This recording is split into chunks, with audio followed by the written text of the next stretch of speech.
पुरी में भगवान कृष्ण के साथ कि बलराम जी और सुभद्रा जी क्यों हैं? उड़ीसा की धार्मिक नगरी पुरी में भगवान जगन्नाथ, भगवान बलराम और देवी सुभद्रा का विश्व प्रसिद्ध मंदिर है। हिंदू पंचांग के अनुसार यहाँ हर आषाढ़ महीने जून जुलाई में विशाल रथ यात्रा का भव्य आयोजन होता है।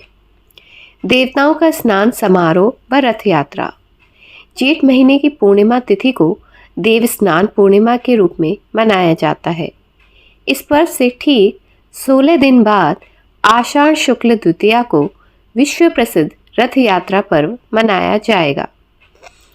इस रथ की रस्सियों को खींचने और छूने मात्र के लिए पूरी दुनिया से श्रद्धालु यहाँ आते हैं, क्योंकि भगवान जगन्नाथ के भक्तों की मान्यता है कि इससे मोक्ष की प्राप्ति होती है।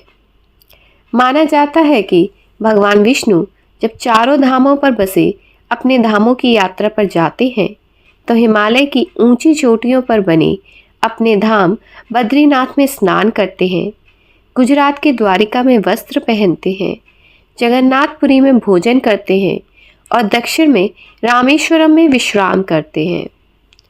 द्वापर के बाद भगवान कृष्ण पुरी में निवास करने लगे और बन गए जग के नाथ अर्थात जगन्नाथ। पुरी का जगन्नाथ धाम चारों धामों में से एक है।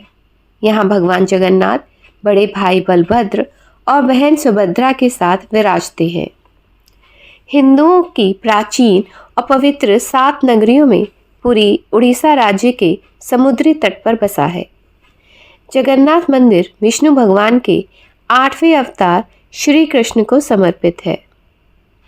भारत के पूर्व में बंगाल की खाड़ी के पूर्वी छोर पर बसी पवित्र नगरी पुरी उड़ीसा की राजधानी भुवनेश्वर से थोड़ी दूर पर है।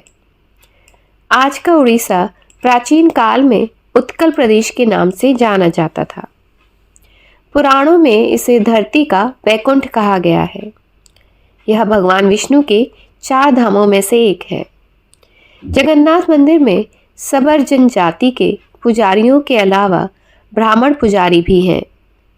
ज्येष्ठ पूर्णिमा से आषाढ़ पूर्णिमा तक सबर जाति के देतापति जगन्नाथ जी की सारी रीतियां करते हैं।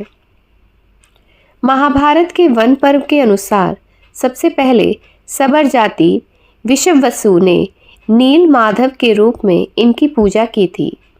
इसलिए आज भी पुरी के मंदिर में कई सेवक हैं जिन्हें दैतापति के नाम से जाना जाता है।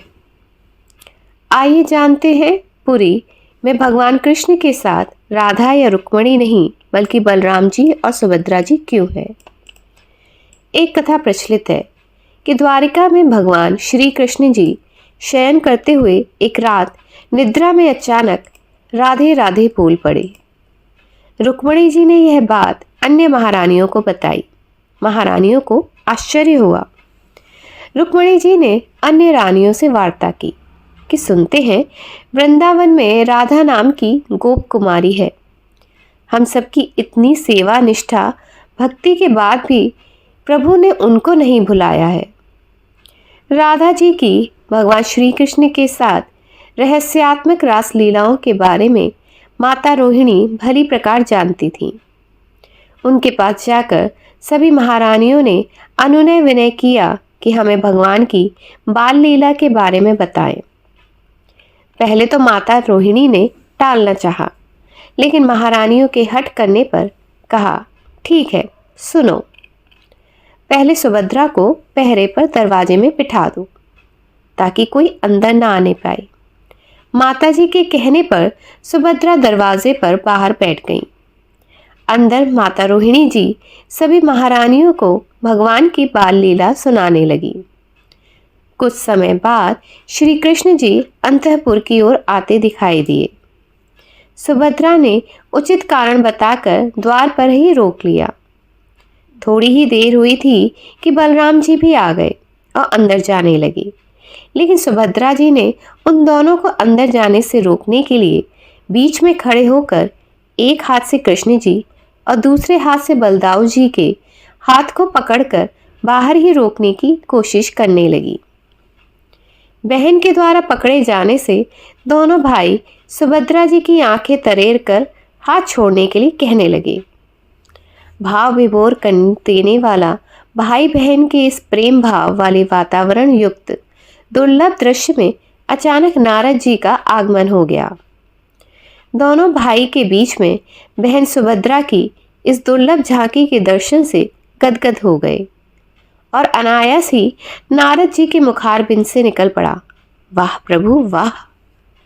नारद जी ने भगवान से प्रार्थना की कि हे भगवान, आप तीनों के जिस महाभाव में लीन मूर्तिस्थ रूप के मैंने दर्शन किए हैं, वह सामान्य जनों के दर्शन हेतु पृथ्वी पर सदैव सुशोभित रहे। महाप्रभु ने तथास्तु कह दिया। तब से भगवान उसी स्वरूप में जगन्नाथपुरी में विराजमान हो गए। हर 12 वर्ष के अंतराल में जिस समय 2 आषाढ़ मास होता है, तब भगवान जगन्नाथ जी के श्री विग्रहों को बदला जाता है। महानीम नाम का एक पवित्र पेड़ जिसमें शंख, चक्र, गदा, पद्म का निशान हो, जिसके नीचे सर्पों का तथा ऊपर चिड़ियों का वास न हो, ऐसे पवित्र पेड़ से नया विग्रह मंदिर परिसर स्थित मूर्ति निर्माणशाला में बनाया जाता है।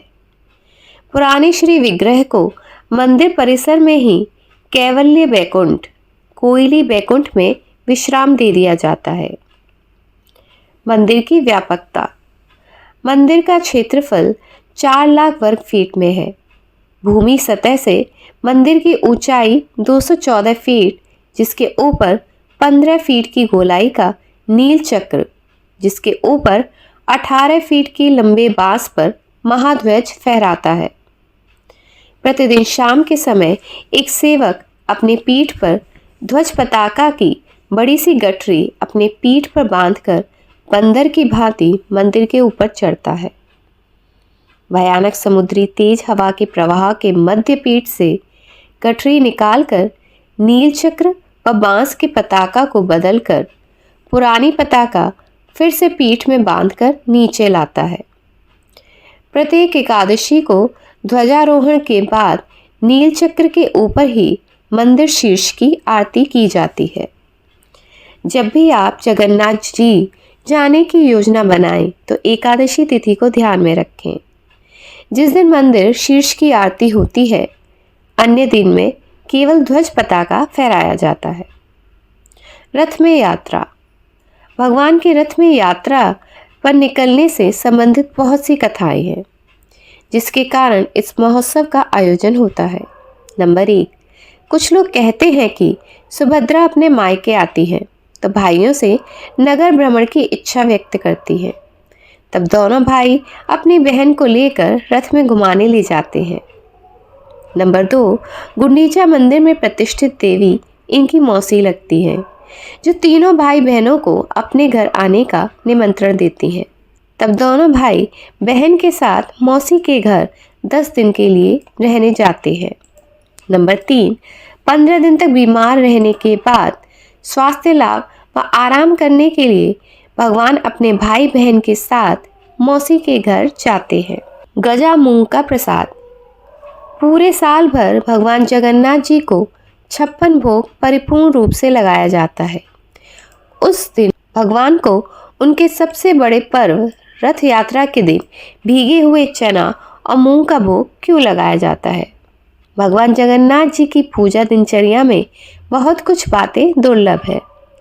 जैसे प्रत्येक सोमवार को जनेऊ बदला जाता है, हर बुधवार को हजामत बनाई जाती है, वैशाख शुक्ल तीज से 21 दिन की चंदन यात्रा, ज्येष्ठ पूर्णिमा को 108 घड़ों के जल से स्नान कराया जाता है, जिससे भगवान का स्वास्थ्य खराब हो जाता है। तब से लेकर 15 दिन तक भगवान की सेवा उनके स्वास्थ्य लाभ के रूप में काढ़े का भोग लगाकर किया जाता है। इसी क्रम में अंकुरित चने व मूंग का भोग 16वें दिन यात्रा के उत्सव पर किया जाता है। इस प्रसाद को गजा मूंग के नाम से जाना जाता है। यह प्रसाद पूरे साल भर में एक ही दिन रथ यात्रा के ही दिन प्राप्त किया जा सकता है। देश विदेश में भी आयोजन। रथ यात्रा का आयोजन देश के प्रायः सभी हिस्सों में होता है। भारत देश के कई मंदिरों से भगवान श्री कृष्ण जी की प्रतिमा को रथ में बिठाकर नगर भ्रमण के लिए ले जाया जाता है। विदेशों में इस्कॉन मंदिर के द्वारा रथ यात्रा का आयोजन होता है। Dublin, Toronto, London, Melbourne, Paris, Singapore, New York, California तथा बांग्लादेश सहित लगभग 100 से भी अधिक देशों में रथ यात्रा का बहुत बड़ा आयोजन होता है, जिसे एक त्योहार की तरह मनाया जाता है। बलभद्र जी के रथ का संक्षिप्त परिचय। रथ का नाम तालध्वज रथ। कुल काष्ठ खंडों की संख्या 763। कुल चक्के 14। रथ की ऊंचाई 44 फीट।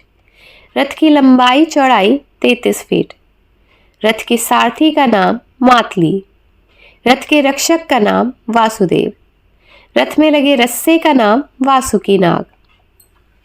भगवान जगन्नाथ जी के रथ का संक्षिप्त परिचय। रथ का नाम नंदी घोष रथ।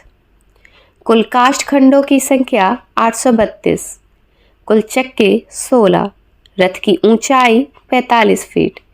रथ की लंबाई चौड़ाई 34 फीट 6 इंच। रथ के सारथी का नाम दारुक। रथ के रक्षक का नाम गरुड़। रथ में लगे रस्से का नाम शंखचूड़ नागुनी।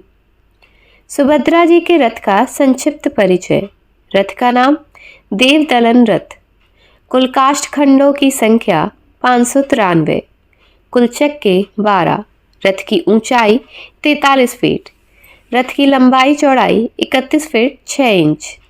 रथ के सारथी का नाम अर्जुन। रथ के रक्षक का नाम जय दुर्गा। रथ में लगे रस्से का नाम स्वर्णचूर्ण नागुनी। आशा करती हूँ आप सभी को वीडियो पसंद आया होगा। अगर वीडियो पसंद आया तो वीडियो को लाइक करें, कमेंट बॉक्स में कमेंट करें और अगर आप चैनल पर नए हैं तो चैनल को सब्सक्राइब करें। साथ ही साथ अपने दोस्तों और परिचितों को भी शेयर कर दें। मिलते हैं एक और नए वीडियो के साथ। तब तक के लिए जय श्री राम।